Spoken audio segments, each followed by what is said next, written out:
안녕하세요 여러분. 오늘도 강민혁입니다. 오늘은 여러분들과 함께 한국토지주택공사 자기소개서 3번 항목에 대해서 좀 더 세부적으로 살펴보도록 하겠습니다.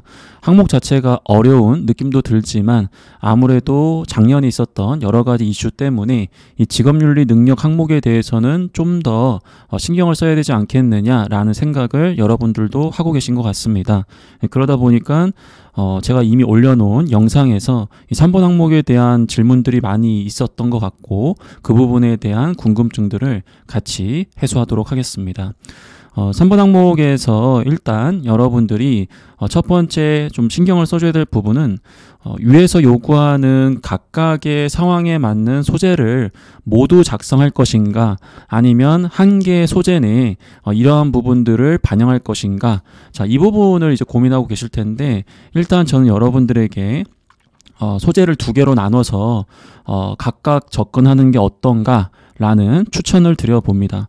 그 이유는 일단 지시사항을 충족하는 게 가장 중요하잖아요. 그리고 다른 항목에 비해서 그 중요성도 있지만 이 글자 수 역시 더 많은 글자 수를 요구하고 있기 때문에 아무래도 출제자의 의도가 각각의 소재를 두 개 써야 되다 보니 글자 수도 좀 더 많이 필요하지 않겠느냐라는 예상이 가능한 거거든요.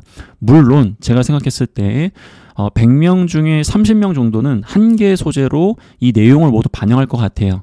나머지 한 60~70% 정도는 각각 소재를 나누어 가지고 두 개의 소재로 접근하지 않을까 예상이 되는데, 자, 그러면 한 개의 소재로만 작성하게 되면은 탈락하나요? 저는 아니라고 생각합니다. 그 이유가 출제자 역시 본인의 의도가 두 개 소재로 나눠서 써라고 이렇게 생각을 하고 출제를 했는데, 막상 한 30% 정도의 지원자들이 한 개 소재로만 작성하게 되면 이것은 학생들이나 지원자들이 잘못 이해했다라기보다도 약간의 혼동이 있을 수 있기 때문에 이 정도에 대한 부분은 합불에 영향을 주기보다도 그 안에 들어가는 내용 중심으로 평가를 해야겠구나, 그런 생각을 하기 때문에 너무 걱정할 필요는 없다. 하지만 만약에 제가 쓴다면 좀 어렵긴 하지만 이 두 개의 소재로 나눠서 접근을 할 것 같다 정도로 생각을 해두시면 되겠습니다.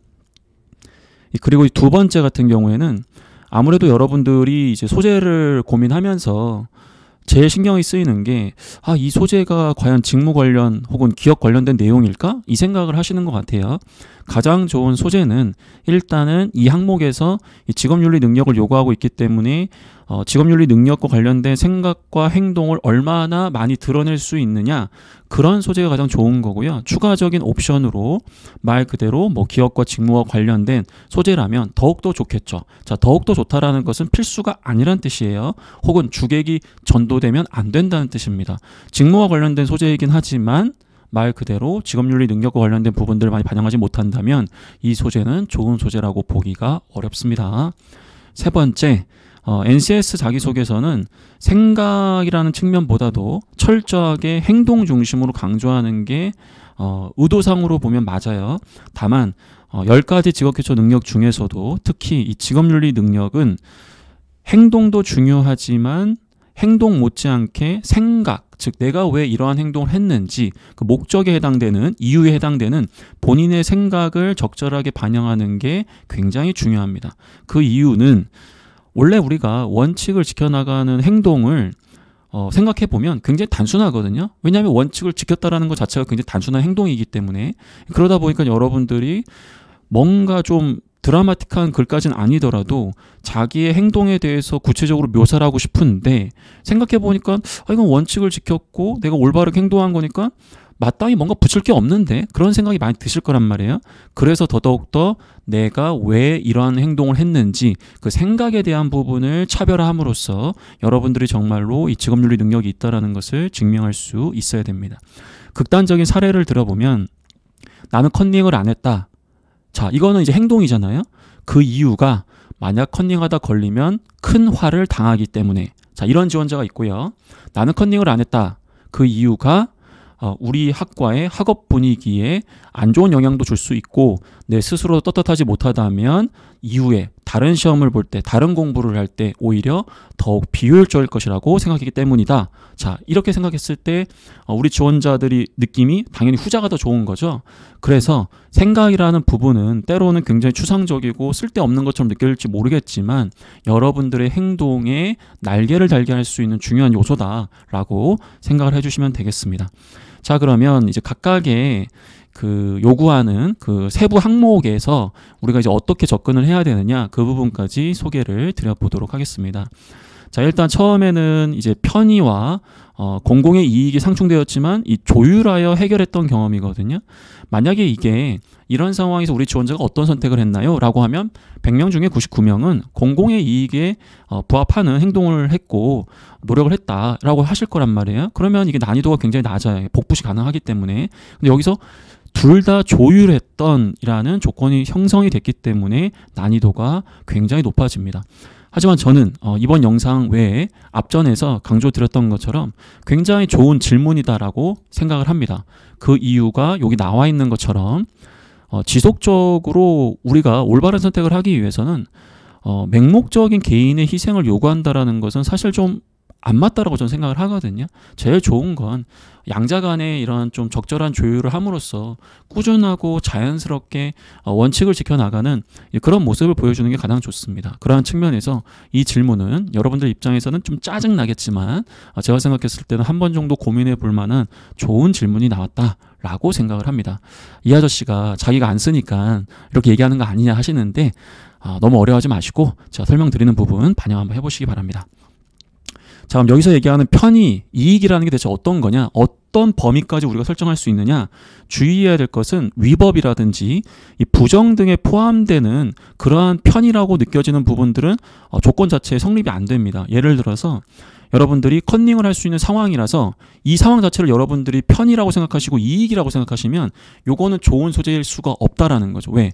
그거 자체가 이미 부정에 해당되는 부분이기 때문에 부정과 편의는 다른 개념입니다. 여러분들 원칙과 규정 내에서 내가 얻을 수 있는 이익을 생각하셔야지 여러분들 그 범위를 벗어나는 소재에서 이런 부분들을 선택하게 되면 첫 출발점부터 좀 꼬이게 된다. 그렇게 생각을 해주시면 좋을 것 같아요. 그럼 여기서 이제 조율하여 해결했다라고 되어 있는데요. 왜 내가 이걸 조율했는지, 그리고 어떻게 조율했는지, 이제 그런 부분들이 좀 반영이 좀 돼줘야 되겠죠. 그래야 이제 지속적으로 우리는 공공이익을 실천할 수 있는 사람이다라는 것을 보여줄 수 있기 때문이죠. 이런 부분들을 이제 여러분들이 생각 부분에 또 반영하시는 것도 좋은 방법이 됩니다. 자, 예시를 조금 살펴볼 텐데요. 저의 사례를 한번 얘기를 한번 해볼게요. 제가 지금 나와가지고 촬영을 하고 있단 말이에요. 사무실이 7층에 있어요. 근데 이 사무실 이 7층 안에는 저 말고도 사무실이 4개가 더 있습니다. 근데 제가 항상 퇴근이 뭐 밤 12시, 1시, 새벽 1시 하다 보니까 다 퇴근하고 저밖에 없어요. 불이 다 꺼졌어. 그래서 내가 하필 또 엘리베이터에서 가장 끈 쪽에 있는 사무실이거든요. 복도가 굉장히 길어요. 그 여고계 다음에 나올 법한 그 복도거든요.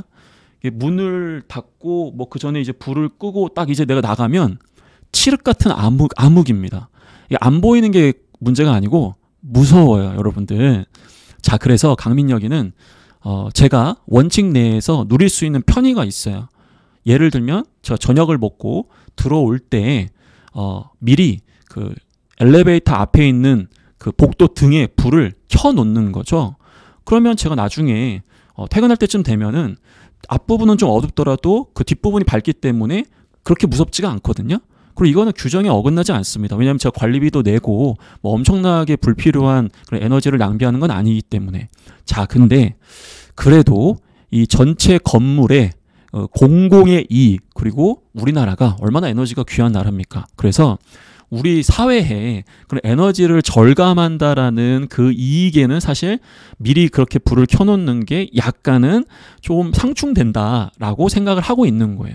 그래서 그러면 강민여기가 뭐 원칙을 지켰으니까 뭐 이 정도 편의는 뭐 내가 그냥 해도 되는 거 아니냐라고 생각할 수도 있지만 그래도 우리 사무실 관리하시는 분들께서 평상시에 뭐 에너지를 절감할 수 있는 방법이 있다면 준수해 주십시오라는 그런 당부사항을 이런 이 스티커라든지 뭐 방송으로 할 때가 있어서 저는 그러한 규정들을 좀 잘 지켜나가고자 퇴근을 할 때 기존에는 말 그대로 불을 끄고 문을 닫아서 그 칠흑 같은 암흑을 지나갔는데 그게 아니고 일단은 사무실에 나갈 때 사무실에 불을 끄지 말고 문을 열어놓은 상태에서 이 사무실의 불이 복도까지 이렇게 밝힐 수 있도록 하고 가가지고 엘리베이터에 이제 불을 켜고 다시 돌아와서 그 다음에 이제 사무실 불을 끄고 문을 잠그고 가면 이미 앞부분에 불이 잠깐 켜진 거기 때문에 제가 무서움을 덜 느끼겠죠.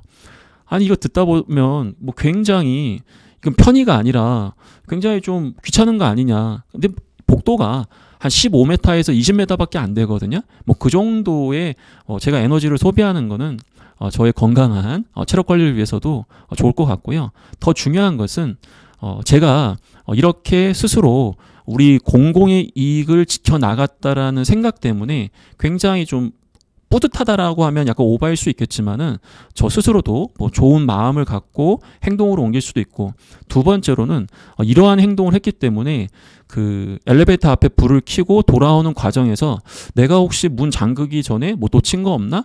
잠깐의 그 시간을 할 수 있는 그러한 시간을 제가 보내게 되더라고 실제로 해보니까. 그리고 저의 이러한 노력들을 관리사무소 소장님께서 보시면서 굉장히 괜찮은 청년이구나. 청년은 아니죠. 아저씨니까. 하지만 신규 들어오신 사무실에 오신 분들이 나름 이렇게 원칙을 잘 지키는 모습을 보여줬더니 굉장히 좀 다른 부분에서도 좀 편의를 많이 제공해 주시면서 오히려 더 잘해 주시더라고요. 그래서 얼마 전에 이 위에 있는 천장에 있는 텍스도 새롭게 갈아주셨어요. 인사 많이 했더니. 그러다 보니까 저는 전체적으로 봤을 때는 더 많은 편의를 얻고 제 나름대로 더 많은 것을 얻었기 때문에 오히려 공공의 이익도 얻어가면서도 말 그대로 저의 편의까지 더 확장해서 이런 것들을 가져갈 수 있는 그러한 상황들이 있었다는 거죠. 아저씨의 사례는 그렇게 와닿지가 않는다. 자, 그러면 여러분들이 또 경험할 수 있는 또 그러한 내용들도 얘기를 해볼게요. 얼마든지 뭐 다른 사례들도 뭐 100만 가지가 있겠지만은 저 여러분들이 느끼기에 뭔가 이 사람이 왜 이런 행동을 했는지 그리고 그 과정에서 이게 마이너스가 아닌구나. 오히려 공공의 이익도 어느 정도 달성하면서 개인의 이익도 달성했기 때문에 앞으로 지속적으로 이 사람은 공공의 이익을 계속 지켜나갈 수 있는 사람이겠구나. 그런 예상을 할 수 있기 때문에 제 사례를 보여드린 겁니다. 자, 여러분들이 예를 들어서 아르바이트를 하시는 분이에요. 나름 짬밥이 좀 됐어. 그러다 보니까 원래 아르바이트생들끼리 일주일에 다 10시간씩만 일하면 된다고 가정을 할게요. 언제 일하든 10시간만 일하면 되는 정도의 스케줄이 규정이에요. 근데 오래 한 사람들은 아무래도 약간 좋은 시간대에 배정받는 뭐 관행이라고 하면 관행이라는 그러한 이 운영 스케줄이 있었던 거죠. 근데 내가 그동안 짬밥도 많이 됐고 하니까 뭐 그런 부분들은 뭐 당연히 받을 수 있는 편이 아니냐 그렇게 생각도 들지만 왠지 규정이라고 하더라도 그 새롭게 들어오신 분들이 오해할 수도 있고 그리고 뭐 좀 일하시는 분들 입장에서는 자기도 좀 좋은 시간대에 근무해보고 싶은 그런 마음이 있을 수도 있기 때문에 내가 이러한 편의를 조금 내려놓고 우리 공동체의 이익, 즉 우리 구성원들이 좀 더 좋은 환경에서 일을 할 수 있다면은 불필요한 오해도 줄일 수 있고 오히려 더 조직 문화도 끈끈해지고 그러다 보면 자연스럽게 우리 조직의 목표가 더 향상되기 때문에 그러한 공공의 이익을 염두에 두고 내가 그러한 시간대에 대한 개념을 우리 팀원들하고 명확하게 잡아가는 그런 새로운 규정, 그러니까 작은 규정이라고 보시면 되겠죠. 그래서 뭐 돌아가면서 이 좋은 시간대에는 말 그대로 서로 이렇게 한번 일을 한번 해보도록 하자. 그런 제안을 줬어요. 자, 그러면 여러분들 입장에서는 그거 손해본 거 아니냐라고 하실 수 있는데 내가 선임자로서 이러한 모습을 먼저 보여줬기 때문에 비록 이 부분에서는 약간의 불이익이 조금 있는 것처럼 느껴질지 모르겠지만 올바른 선택과 그리고 좀 더 모범적인 모습을 보여줬기 때문에 다른 영역에서 나의 어떠한 뭐 지시사항이라든지 아니면 뭐 수평적인 관계라고 하더라도 나의 어떤 부탁들을 팀원들이 더 잘 들어주면서 전체적으로 내가 이 조직 안에서 관련된 행동을 할 때 더 많은 편의를 받을 수 있었다라는 부분도 우리는 얼마든지 얘기할 수 있다라는 거죠. 그래서 약간의 정도의 차이는 있을 수 있어요. 내가 지금 처음에 맞닥뜨린 편의 이거는 조금 깎일 수 있다. 하지만 더 많은 전체적인 편의가 늘어날 수 있는 그런 소지가 있을 수도 있고 아니면 여러분들이 정말로 지혜가 뛰어나서 본인이 얻을 수 있는 편의, 공공의 이익 상충되지만 이 두 가지를 100% 달성할 수 있는 분명히 그러한 사례들도 있을 거라고 저는 생각을 합니다. 하지만 저는 대다수의 우리 학생들이 경험을 할 수 있는 소재와 상황을 근거로 말씀드리고 있기 때문에 이와 같이 폭넓은 관점에서 설명을 한번 들어봤습니다.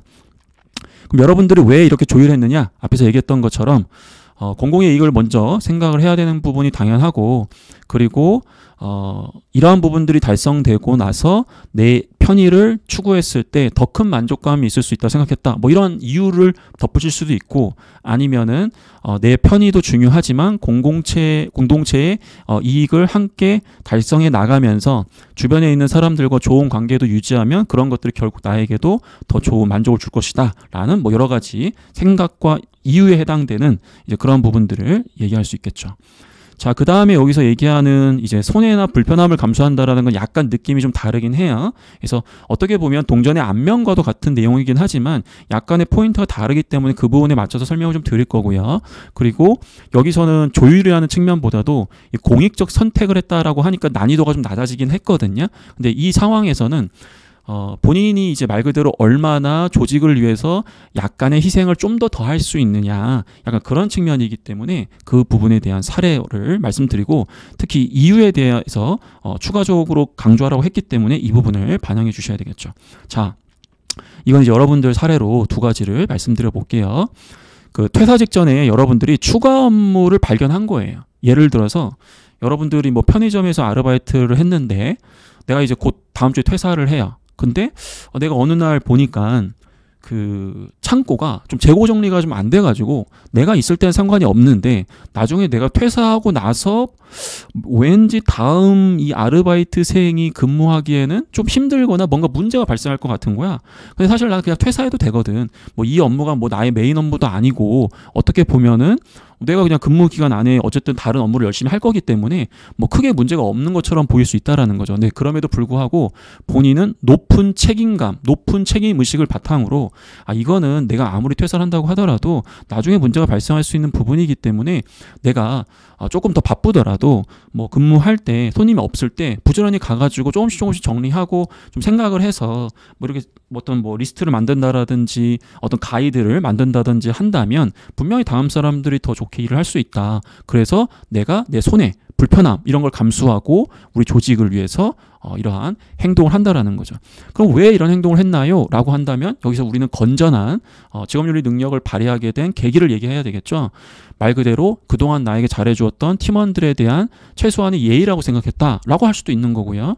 그리고 저에게 주어진 이런 역할에서 이러한 창고 정리도 지금 시점이 아니라 나중의 시점까지도 생각하는 게 저의 어떤 범위라고 생각했다. 이런 식으로 책임감의 범위를 더 향상시키는 앞에서 얘기했던 그런 부분들을 다시 한번 강조할 수도 있다라는 거죠.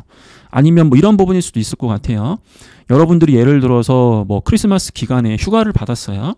근데 갑자기 이제 크리스마스 때 원래 우리가 그런 행사를 하진 않았는데 이번에 뭐 굉장히 중요한 뭐 신제품이나 뭐 케이크 같은 거 물론 크리스마스 많이 팔리겠지만은 더 추가적인 이벤트를 계획하고 있어서 더 많은 인원들이 필요한 상황인 거예요. 그래서 내가 뭐 이 약속된 뭐 휴가였지만 이미 이제 일정을 보고를 드려서 그때 내가 쉬기로 했는데 딱 보니까 조직 내에 뭔가 업무량이 많아지는 걸 보면서 내 휴가를 조금 반납을 해서 다음 일정에 휴가를 갈 수 있도록 좀 조정을 했다.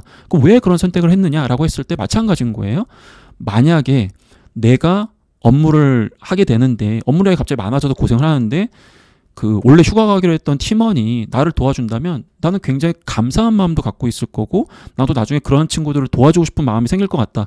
그래서 나도 그렇게 생각을 했고 그렇게 행동을 한 것이다. 이렇게 얘기할 수도 있는 거고요. 마찬가지로 이 책임감의 범위 그리고 정직의 범위, 원칙의 범위 그런 것들을 여러분들이 생각해서 그렇게 행동을 했다라는 이유 안에 포함시킬 수 있다라는 거죠. 자, 여러분들과 함께 간단하게 사례를 좀 살펴봤어요. 제가 얘기했던 사례만으로 생각하게 되면 오히려 시야가 좁아질 수 있습니다. 제가 이야기했던 것들은 굉장히 100만 가지 중에서 다수가 좀 안정적으로 선택할 수 있는 그러한 포인트를 잡아서 설명을 드린 것이지, 강민혁이라는 사람과 다른 생각을 했다고 해서 여러분들이 틀린 것이냐? 결코 그렇지 않습니다. 자신감을 가지시고 여러분들이 올바른 선택을 해서 굉장히 누군가에게 떳떳했던 그러한 소재가 있다면 이 소재 안에 녹여냄으로써 자신 있게 자소서를 작성하시고 합격까지 꼭 이루어내셨으면 좋겠습니다. 감사하고 힘내시기 바랍니다.